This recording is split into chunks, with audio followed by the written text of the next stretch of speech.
দেখেছেন মহারাজ কত ধান?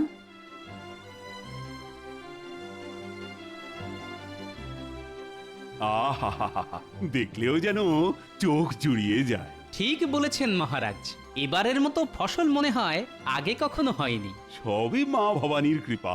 মহারাজ আমি সব প্রজাদের বলে দিয়েছি, ফসল যখন এবারে ভালো হয়েছে তখন খাজনাও আগে ভাগে দিতে হবে। আর আগে ভাগে খাজনা পেলে নবাবের খাজনাও আমরা সময়ের আগেই মিটিয়ে দিতে পারবো। বাহ বাহ বাহ, খুব ভালো কথা, খুব ভালো। আমি সব সময় ভালো কথাই বলি মহারাজ, কিন্তু কিছু লোকের কান ভাঙানিতে আপনি আমায় ভুল বোঝেন মহারাজ।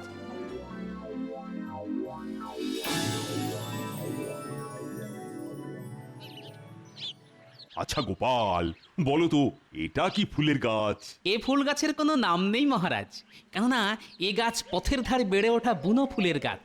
এ হতেই পারে না, গাছ আছে অথচ গাছের নাম নেই। আসলে তুমি জানো না তাই বলছো। আজ তাহলে একটা কথা বলি, গোপাল অনেক কিছুই জানে না মহারাজ, কিন্তু এমন একটা ভাব করে যেন কতই না জানে। যতদূর মনে হচ্ছে এটা হচ্ছে গোকুল ফুলের গাছ। গোকুল ফুল? মহারাজ, গোকুল নামে পিঠে হয় শুনেছি, কিন্তু গোকুল ফুল না না, এটা আমার জানার মধ্যে পড়ে না মহারাজ। জানবে কি করে? হ্যাঁ, তুমি তো আসলে ঘেঁচু জানো। আমি ঘেঁচু জানলে আপনিও মানকচু জানেন। কি এত বড় কথা, আমি মানকচু জানি? দেখেছেন মহারাজ, গোপালের আস্পর্ধাটা একবার দেখেছেন? আপনাকে মান কচু বলে অপমান করলো।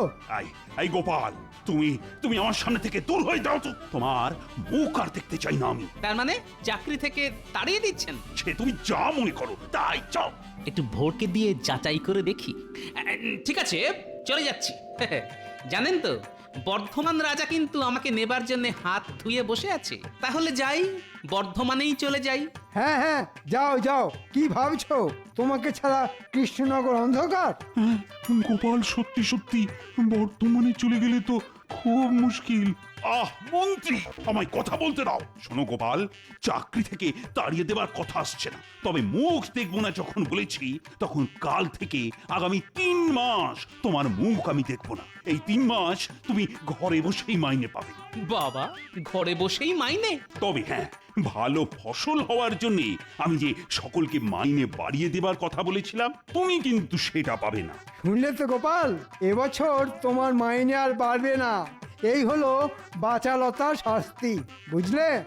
বাংলায় একটা কথা আছে জানেন তো, মানুষে দিলে কুলোয় না, আর ওপরওয়ালা দিলে ফুরোয় না।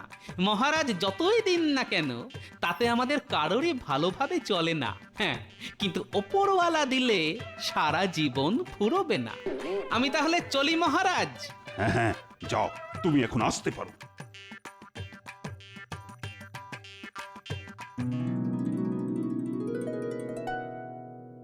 গিন্নি, ও গিন্নি, কোথায় গেলে গো? মহারাজের সঙ্গে তো বেড়াতে গিয়েছিলেন, তা এত তাড়াতাড়ি ফিরে এলে যে? আরে মহারাজ 3 মাস সবেতন ছুটি দিয়ে দিলেন। উমা, সে কি কথা গো? বলা নেই কোয়া নেই, 3 মাস ছুটি? তা কেন? তা কি করে বলবো? তা এই 3 মাস কি করবে কিছু ভেবে দেখেছো কি? কেন? খাবো দাবো আর নাতি নাতনিদের সঙ্গে খেলা করবো। দাও চাটি খেতে দাও দেখি, বড্ড খিদে পেয়েছে।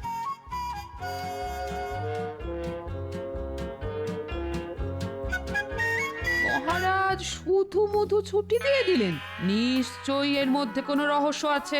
কি জানি বাবা, এতদিন ঘর করেও মানুষটাকে ঠিক বুঝে উঠতে পারলাম না। ধুর।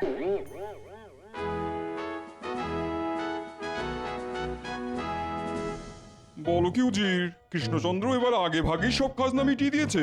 তাহলে আর বলছি কি জাহাপানা, শুনলাম এবছর কৃষ্ণনগরে আশাতিরিক্ত ফসল ফলেছে, আর তাতেই কৃষ্ণচন্দ্রের এত লাফালাফি। সে তুমি যাই বলো না কেন, আমার অধীনস্থ সব রাজাদের মধ্যে ওই তো সর্বপ্রথম খাজনা পাঠালো। হ্যাঁ, তা পাঠালো, কিন্তু সেটা তো নিয়ম মাফিক। কিন্তু ভেবে দেখুন জাহাপানা, কৃষ্ণচন্দ্র কিন্তু একবারের জন্যও আপনাকে জানালো না যে তার রাজ্যের অতিরিক্ত ফসল ফলার কথা। বলুন বলুন, এটা কি অন্যায় নয় বলুন? হ্যাঁ হ্যাঁ হ্যাঁ হ্যাঁ, এটা খুব অন্যায়। আচ্ছা উজির, এই অন্যায়ের জন্য ওকে কি শাস্তি দেওয়া যায় বলো তো? আইন মাফিক তেমন তো কোনো শাস্তি দেওয়া যায় না হুজুর। তাহলে?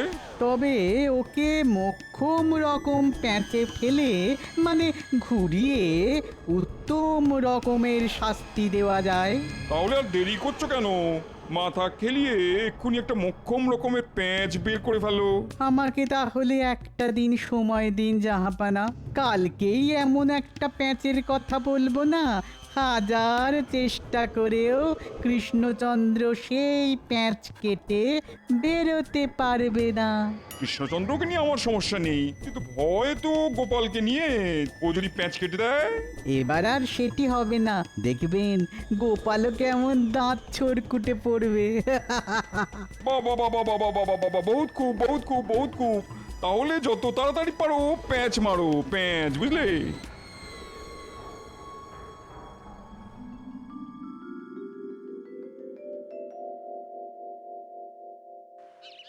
কই গো গিন্নি, আরে কোথায় গেলে?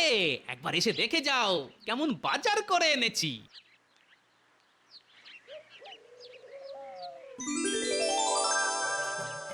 মা গো মা, কোথায় যাবো গো?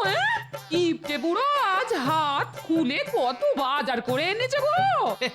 এই দেখো দেখো দেখো, থলি ভর্তি আনাজপাতি আর পাক্কা 100 ওজনের একটা ইলিশ। জমিয়ে রাখো তো, আজ নাতি নাতনিদের নিয়ে একেবারে জমিয়ে খাবো। আমরা তাহলে এখন কি খেলবো দাদু? ডাঙ্গুলি না কুমির ডাঙ্গা? ডাঙ্গুলি না, কুমির ডাঙ্গা। ডাঙ্গুলি। না না, ডাঙ্গুলি ডাঙ্গুলি, কুমির ডাঙ্গা বলছি না, ডাঙ্গুলি। আহা, আস্তে আস্তে, ওরে বাবা, আর চেঁচিয়ে কানের পোকা বের করে দিস না তো। দুটো খেলাই হবে, প্রথমে কুমির ডাঙ্গা, পরে ডাঙ্গুলি। বাহ বাহ, দারুণ দারুণ, কি মজা। কে বয়া কে বয়া কে বয়া? কাল বললো একটা দিন সময় দিন, তার মানে আজই তো সেই দিন। কিন্তু এত বেলা হয়ে গেল, উজিরের তো পাত্তা নেই। এসে গেছি জাহাপানা, এসে গেছি। সে তো দেখতেই পাচ্ছি। তা ওই প্যাঁচের কি হলো, প্যাঁচ? জাহাপানা বলছি আসলে আসলে কি হয়েছিল জানেন? আমার এই মাথার মধ্যে যে বুদ্ধির কৌটোটা আছে না, তার ঢাকনাটা কিছুতেই খুলতে চাইছিল না। মাথার মধ্যে বুদ্ধির কৌটো, তার আবার ঢাকনা? তার ঢাকনাটা খুলছে না, এখনো আটকে আছে? না জাহাপানা, অনেক কসরত আর বিস্তর টানাটানি করে শেষমেশ ঢাকনাটা খুলেছে। খুলেছে? বহুত খুব বহুত খুব বহুত খুব। বলো বলো বলো বলো বলো, ঢাকনা খোলার পর তার থেকে কি বুদ্ধি বেরিয়ে এলো? ঢাকনা খুলতেই তার থেকে হু হু করে বেরিয়ে এলো শুধু প্যাঁচ আর প্যাঁচ, প্যাঁচ আর প্যাঁচ, আর সেই প্যাঁচের পর প্যাঁচ গেঁথে এমন একটা প্যাঁচের মালা গেঁথে এনেছি না, যা ওই কৃষ্ণচন্দ্রের গলায় ফাঁসের মতো জড়িয়ে ধরবে। শুধু কথার জাল বুনো না উজির, প্যাঁচের কথা বলো। হ্যাঁ, এইটা বলছি।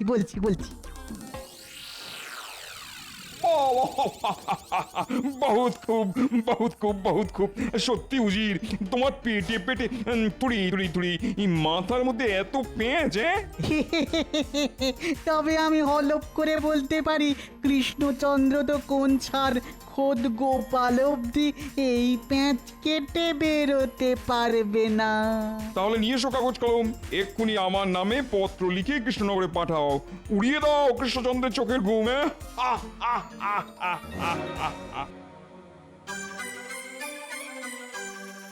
মহারাজ, আজ একটা সুখবর ঘোষণা করবেন বলেছিলেন। আরে করব এত তাড়া কিসে? আসলে মনের ভেতরটা বড্ড আনচান করছে যে। বাবা, একেবারে আঞ্চন করছি। হ্যাঁ মহারাজ, সুখবরটা শোনার উত্তেজনায় বুকের ভেতরটা কেমন ধরপড় করতে শুরু করে দিয়েছে। থাক, এতই যখন ধরফর করছে তখন বলেই ফেলি, কি বলো? হ্যাঁ মহারাজ, বলুন। ভালো ফসল হওয়ার জন্য আমি সকলকে মাইনে বাড়িয়ে দেবার কথা বলেছিলাম। কি মনে আছে তো? আছে মহারাজ, মনে সেই কথা, এই হৃদয়ে আছে সেটা গাঁথা। তাহলে সভাকবিকে দিয়ে শুরু করি। আর সভাকবির মাইনে বাড়লো 10 টাকা। এই বাজারে 10টি টাকা তার যে বড় দাম, কিনতে পাবো মাছ মাংস আর যে পাকা আম। সেনাপতি, রাজবৈদ্য, রাজজ্যোতিষী আর রাজপণ্ডিত এই সকলের বাড়লো 15 টাকা করে। মহারাজের জয় হোক। বিজ্ঞানী ছুটিতে দেশে গেছে, ও ফিরে এলেই ওর বর্ধিত মাইনে আমি ঘোষণা করব। মহারাজ, গোপালের মাইনে? ওর কথা এখন থাক। সেই ভালো মহারাজ। তবে আমার কথাটা এবার বলুন, কত বাড়লো আমার? আর তুমি যেহেতু মন্ত্রী, তাই তোমার মাইনে একটু